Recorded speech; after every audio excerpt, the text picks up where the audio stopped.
시편 141편 1절에서 10절까지 말씀 한 절씩 교독하도록 하겠습니다. 여호와여, 내가 주를 불렀사오니 속히 내게 오시옵소서. 내가 주께 부르짖을 때에 내 음성에 귀를 기울이소서.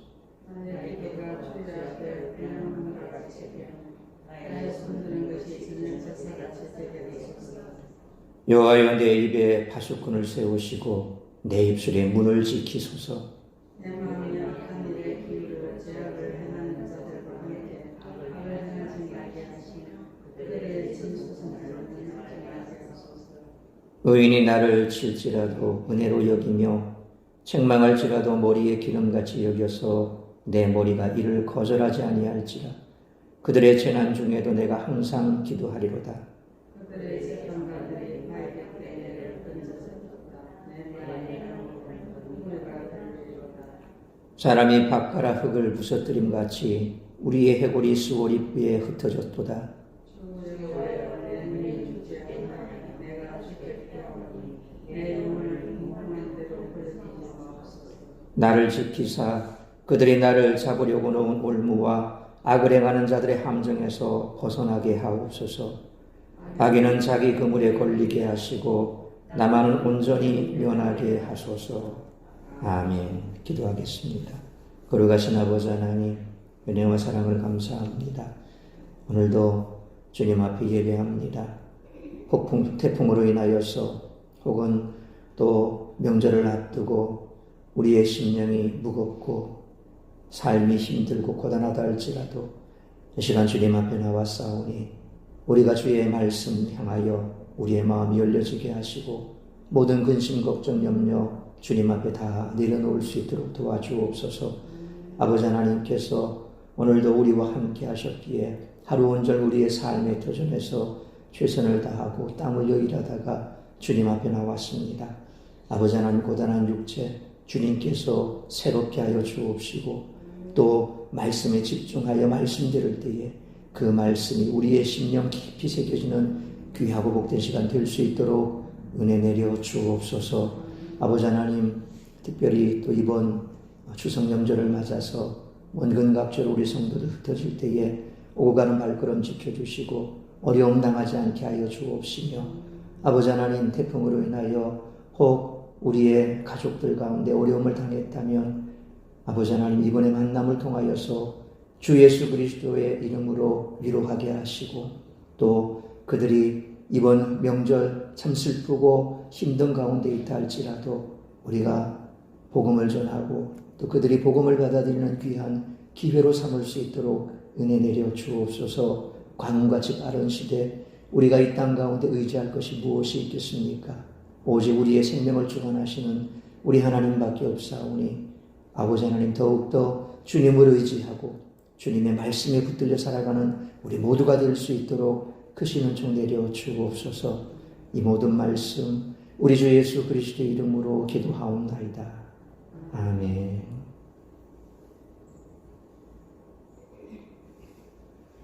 오늘 시편은 우리가 앞서 살펴본 시편 140편처럼 기본적으로 개인 단원 시편으로 분류할 수 있습니다. 하지만 본 시편이 어떤 상황을 전제하는지 파악하는 데는 좀 문제가 복잡합니다. 하지만 분명한 것은 하나님께 기도하는 다윗과 그가 속한 공동체가 고난의 상황에 있으며 또 그것이 본 시편의 직접 배경이 된다라고 하는 사실입니다.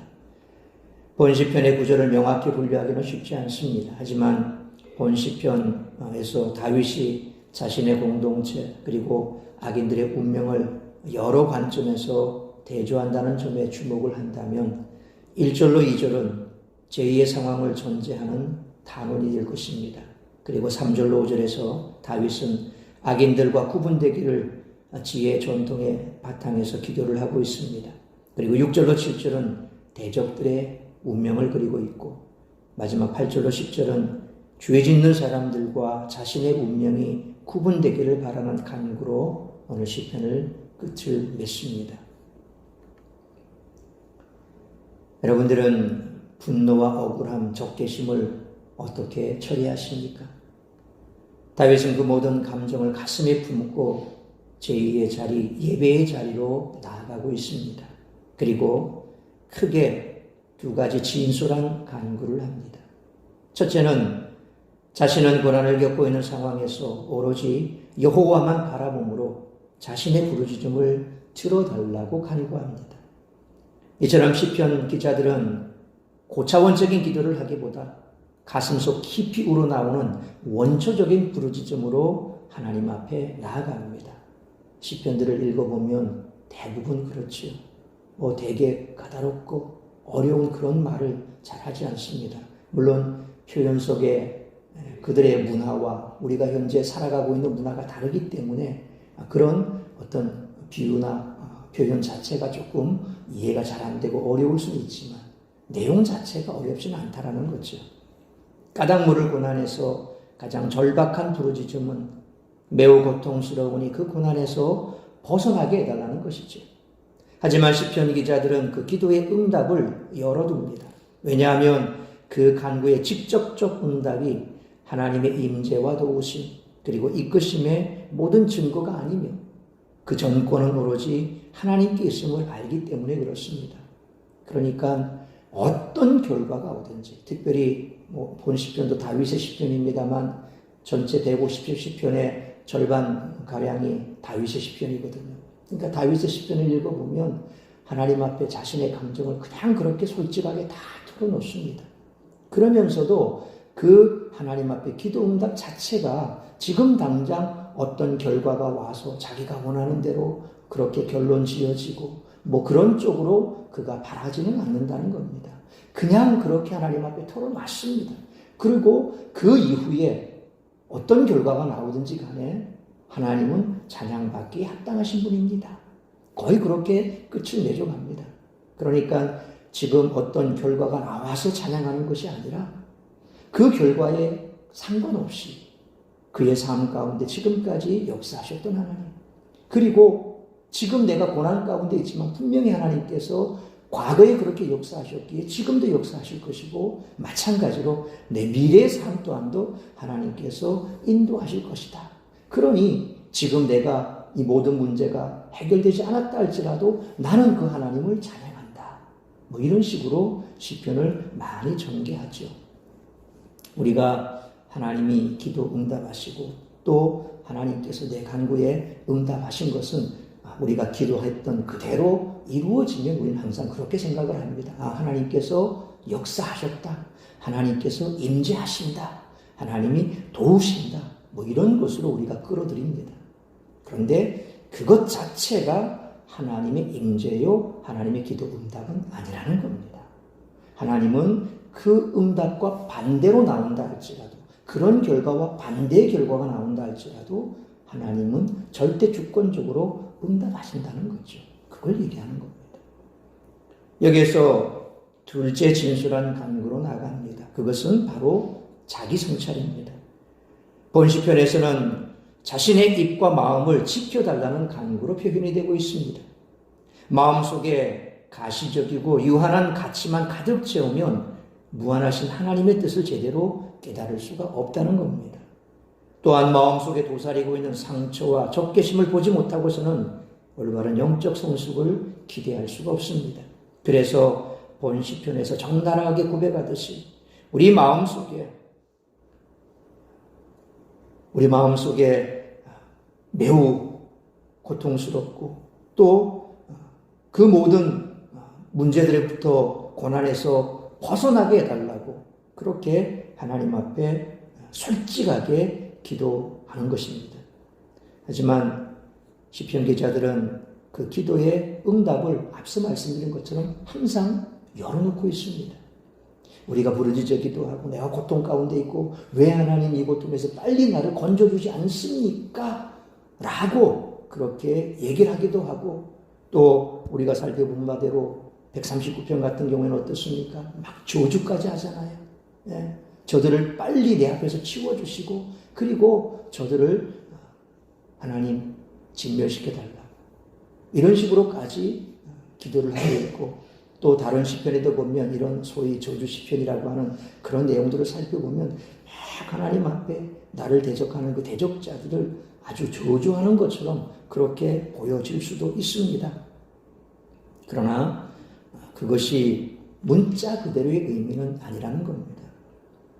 왜냐하면 그 간구의 직접적 응답이 하나님의 임재와 도우심 그리고 하나님의 이끄심에 있기 때문에 내 마음속에 있는 그 모든 것들을 다 드러내놓았을 때 그 이후에 하나님께서 역사하시고 나를 돌아보게 하신다는 것.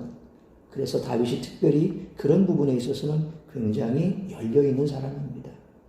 그가 모든 권력을 가지고 있고 또 하나님 앞에 정말 바른 삶을 살았지만 그도 인간이거든요. 다윗도 죄 가운데 있기도 하고 그래서 우리가 잘 아는 대로 바세바와 동침한 이후에 하나님께서 그 첫 번째 아들을 치시지 않습니까? 그래서 그 아이가 병에 들어서 아픕니다. 다윗은 그 아이를 낫게 해달라고 금식하면서 하나님 앞에 기도하죠. 그런데 금식하면서 기도하나 그 기도는 응답하지 못했습니다. 그래서 신하들이 아이가 그만 죽고 나니까 안절부절합니다. 왜? 왕이 저렇게 아이를 살려달라고 금식하면서 기도했는데 어떻게 죽었다고 얘기를 하겠습니까? 술렁술렁술렁하죠. 이미 다윗은 눈치를 챘습니다. 왜 그러느냐? 어떻게 됐느냐? 아이가 죽었다는 거예요. 그러니까 다윗이 하는 얘기가 음식을 차리라는 거예요. 그리고 다시 씻고 가서 음식을 먹는 거예요. 사람들은 이해를 못합니다. 아니 그렇게 살려달라고 기도를 했는데 어떻게 저렇게 돌변할 수 있을까? 다윗이 뭐라고 얘기합니까? 내가 그에게로 갈 수 있지만 그는 나에게로 더 이상 올 수 없다. 그러니 내가 더 이상 뭘 할 수 있겠느냐? 우리의 삶이 그런 겁니다. 하나님 앞에 다 쏟아놓고 우리의 모든 것을 다 하더라도 그 다음에 하나님께서 우리를 만져주신다는 겁니다. 그러니까 시편 기자들이 그렇게 하나님 앞에 정말 내 마음속 저기 밑에 있는 그 쓴물까지 다 쏟아놓을 수 있는 것은 그가 하나님과 늘 함께했고 하나님이 그를 늘 만져주시기 때문에 그 다음에 오는 자기 성찰이 있다라는 겁니다. 그러니까 우리 마음속에 있는 것 그걸 다 하나님 앞에 내어놓고 들여다볼 수 있게 할 수 있는 그 정도의 신앙까지 간다면 하나님 앞에 우리가 못할 말이 없지요. 그때 하나님은 다른 이들 앞에서 우리의 마음과 입을 지켜주실 것이고 또 그제야 우리는 무한한 하나님의 임재 속에 들어갈 수가 있다는 것입니다. 살다 보면 우리에게 악한 감정을 가지고 공격하며 해를 입히려는 자들을 우리가 종종 만나기도 합니다. 이런 경우 우리는 어찌할 바를 모르고 또 공포와 두려움에 휩싸일 수도 있습니다. 그렇다면 우리는 어떻게 해야 될까요? 오늘 본문의 말씀을 통해서 우리들이 깨달아야 할 것은 첫째로 1절로 2절 말씀처럼 어떤 상황에서도 먼저 하나님을 찾고 하나님께 기도해야 한다는 것입니다. 다윗은 원수들에게 공격을 당하는 상황에서 주님께 간구합니다. 1절 말씀처럼 자기가 드리는 기도를 들어달라고 외칩니다. 다윗은 그 기도가 2절 말씀처럼 마치 분향과 저녁 제사 같다라고 고백합니다. 이는 그의 기도가 제2의 상황을 전제하고 있음을 보여줍니다.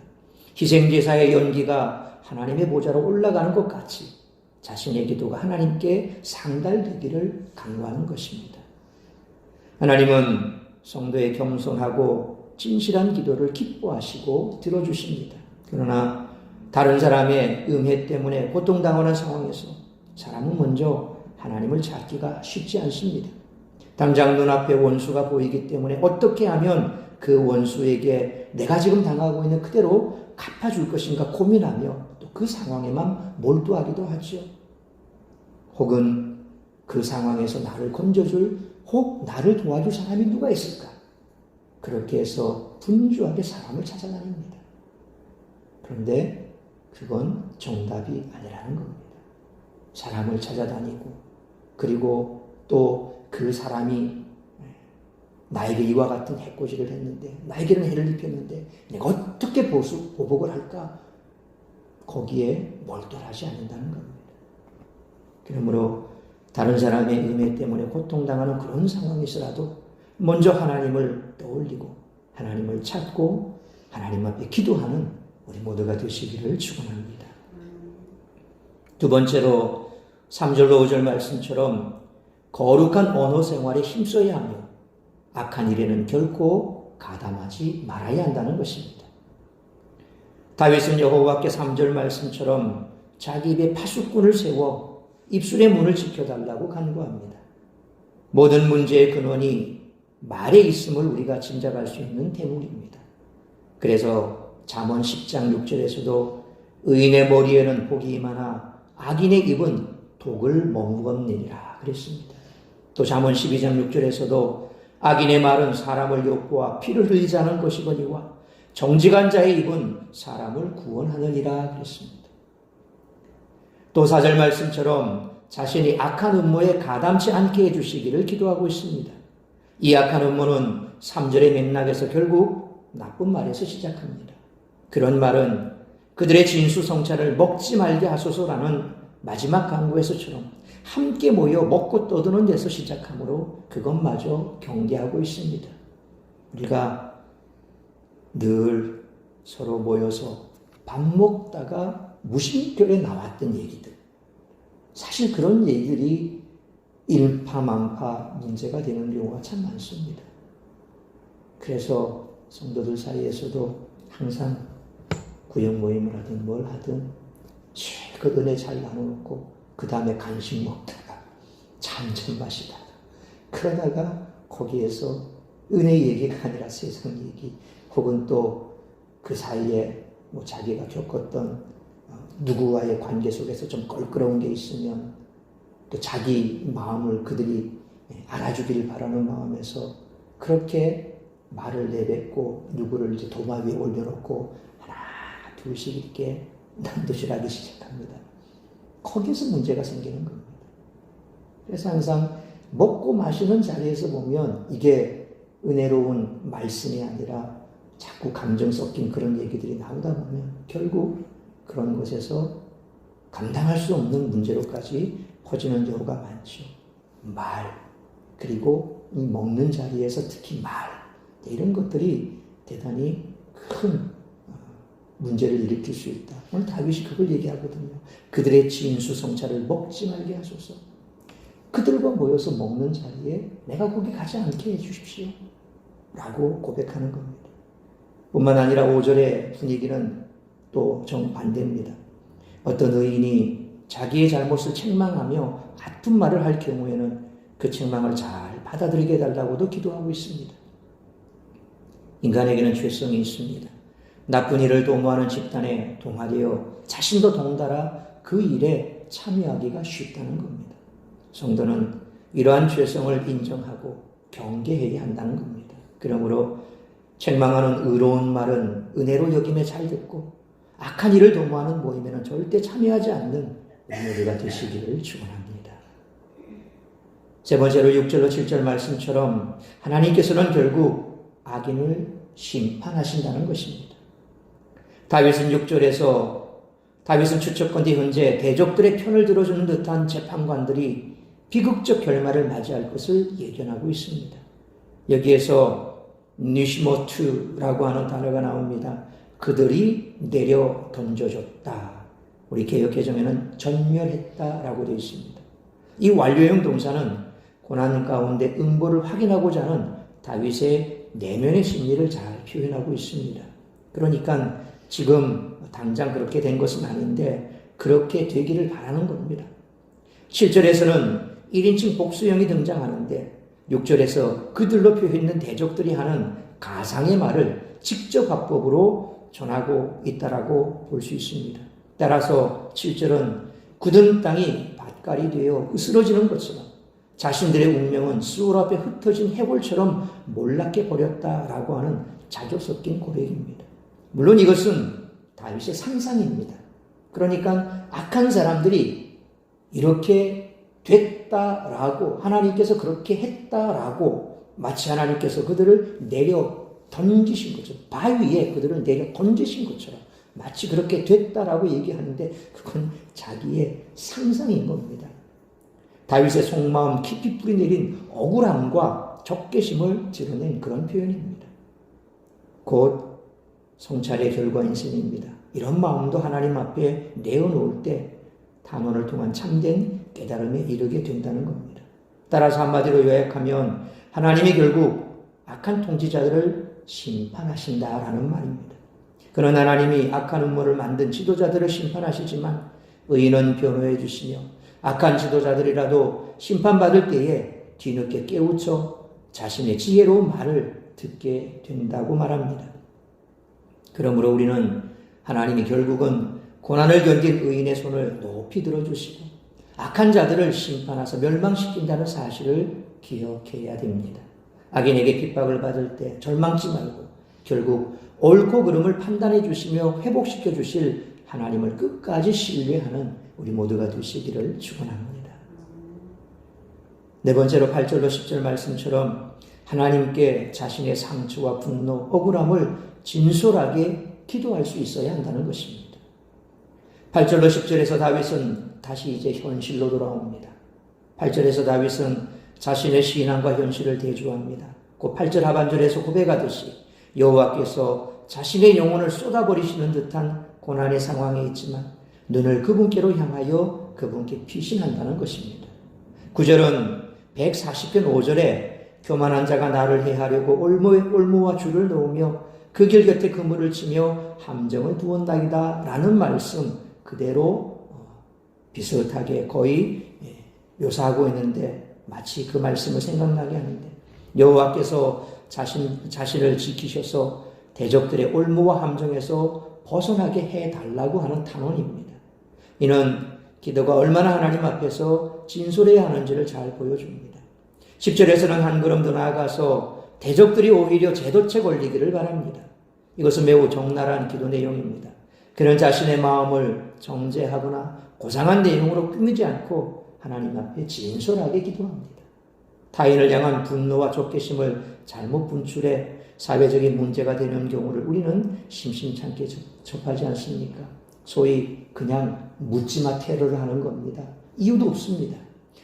그 테러의 대상이 되는 사람도 특정되지도 않습니다.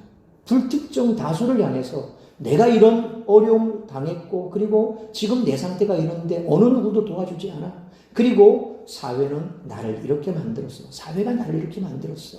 그러면서 대구 지하철에 방화를 했던 그런 일이라든지 광화문에 불을 질러버린다든지 뭐 이런 불특정 다수를 향해서 사회를 향해서 이와 같은 자신의 감정을 표출하는 그래서 오히려 전혀 상관없는 사람들이 어려움을 당하는 그런 경우들을 보게 되죠. 우리가 우리 속에 있는 이 분노, 이런 적개심들을 제대로 잘 다스리지 못하면 그렇게 된다는 겁니다. 우린들 왜 감정이 없겠습니까? 예수 믿는 사람들은 뭐 그냥 이래도 좋고 저래도 좋고 바람 부는 대로 흔들리는 그런 갈대처럼 그냥 그렇게 대우받아도 되는 사람입니까? 아니죠. 오히려 우리가 더 여린 사람들입니다. 남들보다 더 여리기 때문에 상처도 잘 받습니다. 왜냐하면 그만큼 하나님 앞에서 우리가 진실되게 살려고 발버둥치니까. 그러니까 세상 사람들처럼 마치 거북이 등짝처럼 그렇게 딱딱하진 않습니다. 항상 우리는 성령 앞에서 기도합니다. 부드러운 마음을 달라고. 그래서 그 부드러운 마음 속에서 남들에 대해 타인에 대해서 긍휼의 마음도 가지고 또 우리가 하나님 앞에서 코람데우 신앙으로 살아가려고 몸부림치니까 다른 사람들보다 더 많은 그런 생각들을 가지고 있습니다. 어떤 상황 속에서도 세상 사람들은 하나밖에 없습니다. 자기 이익입니다. 나한테 이익이 되냐 되지 않느냐 그것만으로 가지고 그냥 결정 지으면 됩니다.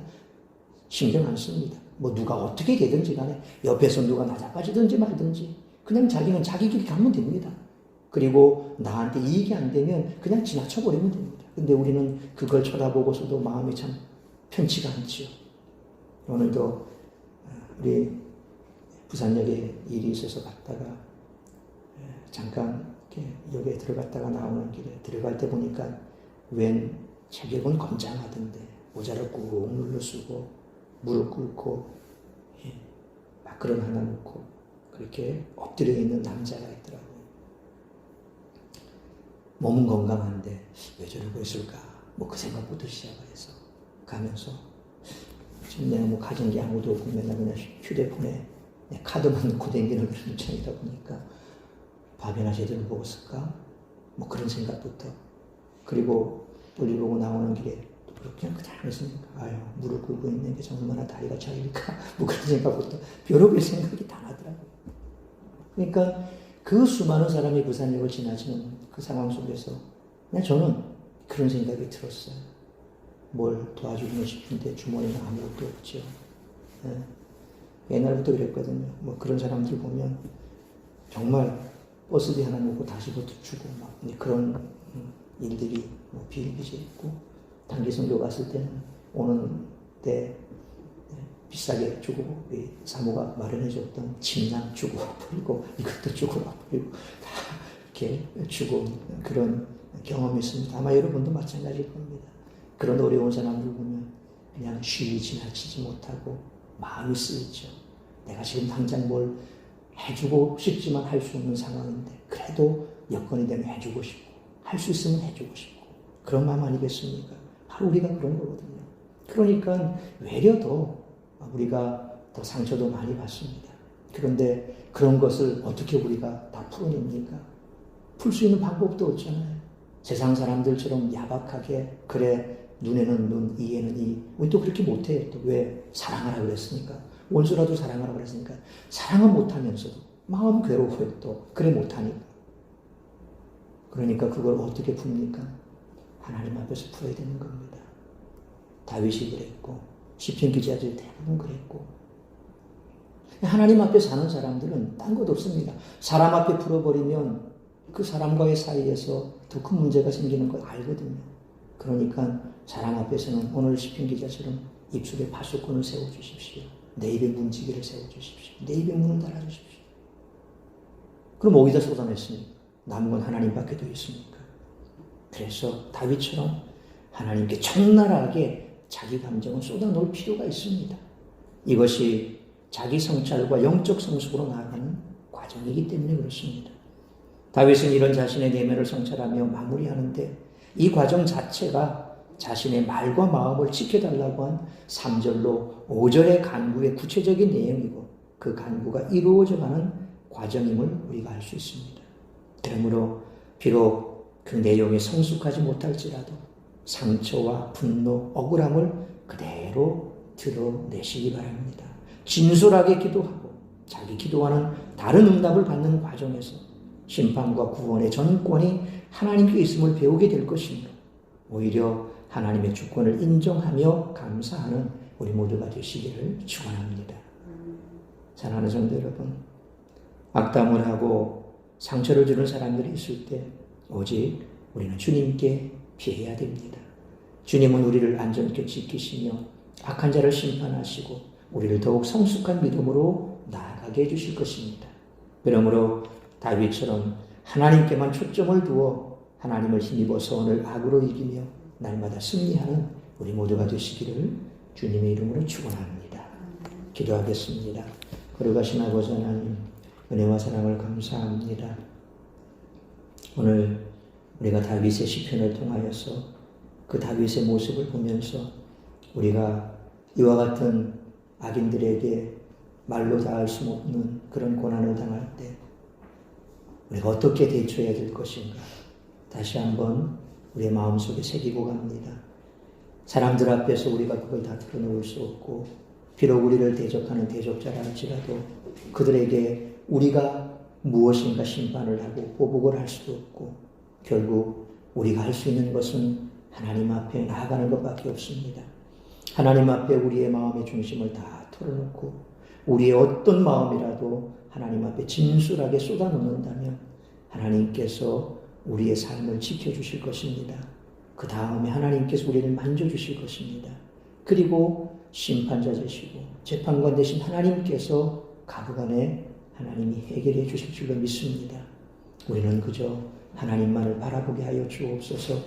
뿐만 아니라 우리가 살아가는 그 인간의 관계 속에서도 역시 우리 입술에 파수꾼을 세워달라는 것처럼 우리가 악한 일에 도모하지 말게 하시고 또 악한 이들과 말을 섞지 말게 하여 주옵시고 늘 말하는 데 있어서 조심할 수 있는 우리 모두가 되게 하여 주옵소서.